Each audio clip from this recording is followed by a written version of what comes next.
نفروش همسایت را، نفروش برادرت را، نکن خیانت به همسایه، نکن خیانت به ایمان، نکن خیانت به اسلام.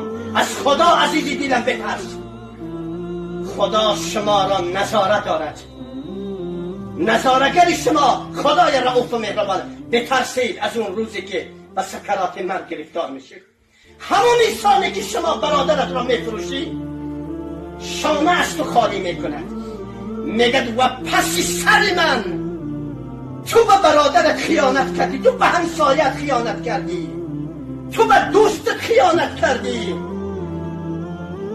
من خرسندم که مرگی که زودتر آمد، ورنه تو فردا به منم خیانت میکردی. این علیکم لحافظین کراما کاتبین یعلمون ما تفعلون. بترس.